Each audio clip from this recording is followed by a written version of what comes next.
肖战和杨紫是不是有什么瓜葛？看到导演在现场澄清，很多 CP 粉的心都碎了。有人在网上擦掉了眼泪吗？不过这两个人都不是，我们必须找到一个解决的方法。顾魏和林之孝在电影里亲亲，两个人的目光都是那么的暧昧，鼻头对着鼻子，就像是在看一场秀恩爱。克隆完全看不出来，这两个人到底是在演戏，还是在演戏，真是太巧了。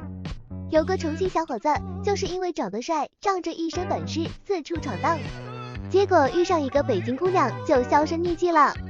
首先，让我们一起来看一下肖战和杨紫之间的双重标准。第一项就是要保持中立，因为大家都知道，这位挑战的设计师对这个场景有着深厚的感情。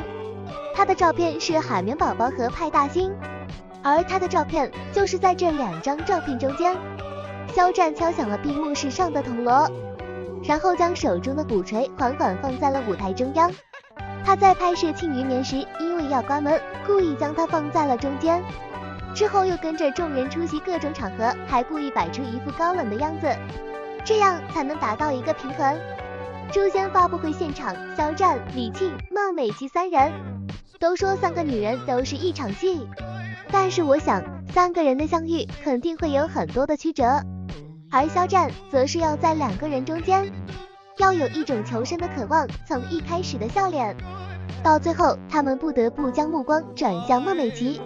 肖战位要达到左右10公分，右侧20公分，那就得往右挪动5公分，一丝一毫的误差都没有。不过当他见到杨紫的时候，就忘记了这中间的事情。8大明星聚在一块都是一模一样的，肖战和90后的杨紫迪丽热巴站在一起。肖战作为一个专业的演员，一向都非常的小心，可是他偏偏就跟杨紫站在了一块，一眼就能看出来他们两个像一对，明明是自己的，怎么可能会走得那么近？第二类是帮助别人，他们会非常热心，对周围的人也非常友好，但是大多数情况下，他们都会和女人们保持距离。不过吴宣仪和肖战在斗罗大陆的新闻发布会上，自然有两人可以选择战，他们也会选择另外一组，彼此亲密的交谈，给彼此带上不同的饰品。肖战、吴宣仪都是自己带的，完全没有要帮忙的意思。女孩子们都在问，要不要你帮个忙？干嘛要自己去背？不过无论其他人如何努力，他都没有伸手让他带路，显然是怕引起怀疑。无奈之下，吴宣仪只能自己动手了。一见杨紫，他立刻摆出架势，你先不要乱动，我来。最有名的就是杨紫的这一套了，她穿着一件宽大的长裙，走路都很费劲，大家都担心她会拖后腿，但最终她还是决定帮她把这件衣服系好。杨紫见肖战帮自己提裙子，微微一笑，对着自己点了点头，这一幕实在是太美了。二是两人互相凝视，这一晚不是发微博，就是为了度过余生。在晚会上，他在领奖的时候，因为两个人都拉着衣服，战战连忙把奖杯递给了他。最后所有人都要在舞台上合影，所以他就是杨紫的私人助理。杨紫一走，他就跟着他，一边帮他整理衣服，一边说，艾玛，你能不感动吗？第3个项目是舞蹈，只要有肖战在，大家都会哈哈大笑，演员们也会很轻松，为了减压，常常唱歌跳舞。肖战的表情则不同，只要一提起吴宣仪在舞池里跳舞，他就会立刻还手，因为吴宣仪一直围着他转圈，我们盯着他，他就跟着跳，让他把台词都背下来。吴宣仪作为一个女团成员，在新闻发布会上跳了一段可爱的兔步，一身粉色连衣裙，五官精致，看起来很是可爱。但是肖战就站在一旁，一副事不关己高高挂起的样子，这还叫认真？我不能笑，我也没必要跟我过不去。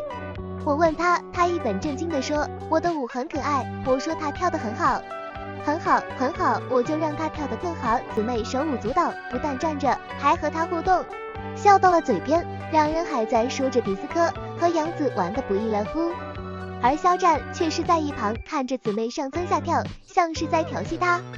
第4，在台上两个人都没有说过一句话，眼神接触也很少，如果不是在同一个电影里，谁也不会想到这两个人竟然是同一个人，而且都是陌生人。任敏一边说一边竖起了耳朵，眼睛却一直盯着那个方向，两个人并肩而立，完全不像是一对 CP， 但惊人的气场还是不错的。最重要的是，任敏穿着一双高跟鞋，走路都很费劲。任敏牵着他的胳膊上台，肖战对着台下的观众，脸上带着一种看小孩子的笑容，眼神里还带着一抹宠溺。可是肖战和杨紫一站在一起，就让人移不开目光，有的人还在偷笑。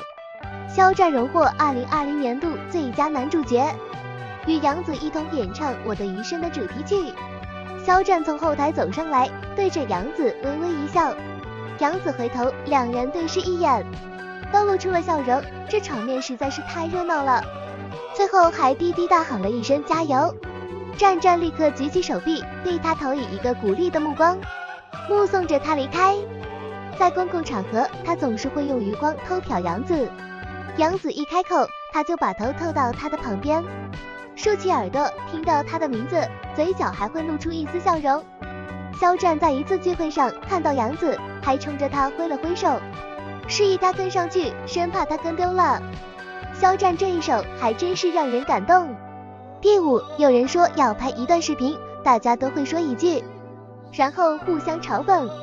吴宣仪表示，肖战平时朗诵台词，在剧组唱歌。在肖战的微博里，他说自己没被洗，嘴角挂着一丝浅浅的笑容，好像在说你回答的好下流，我建议你还是从头说起，一有机会立刻反击。说什么吴宣仪看上他，我就陪他跳。吴宣仪一大早就去买了很多小吃，油条、面条、酱饼、粥、包子什么的，太吓人了，说什么都得看小五的脸色。你这么一闹，我只能先走了。可是姐姐们拿他开玩笑，他只是笑而不语。两人在访谈中抱怨自己太幽默了，一进节目就说我真的很有幽默感，我的队伍也很有幽默感。他有一次整夜都在琢磨一个笑话。杨紫面色一寒，我还以为你准备了一夜呢，谁知道现在所有人都不敢吭声了，我可是话里的那个人。第六，就是我们和其他人之间的关系，为了不被人说三道四，所以我们都会和女明星保持一定的距离，尽量不与对方接触。最典型的例子就是他之前在网上做的那些事情。肖战被交到了一个美女的手上，一脸的尴尬，伸手想要伸手，却被他一根手指给拉了回来，一副很拘谨的样子。之前他和杨紫的合作就是靠着这个支撑到了今天，特别是立德的吻戏，一针一针的热吻，一针见血，接吻的过程让所有的工作人员都为之神魂颠倒。总而言之，杨紫和肖战两个人本身就是一个很有名的品牌，谁都知道李现、张一山这些男明星与杨紫的关系并不是很好，但肖战却将她当成了自己的亲妹妹，还叫自己姐姐，可见肖战对自己的感情有多特殊。还有这么巧合的事情，当被问及你最经常表达的时候，你会问哪些问题？除此之外，还用了很多的表情。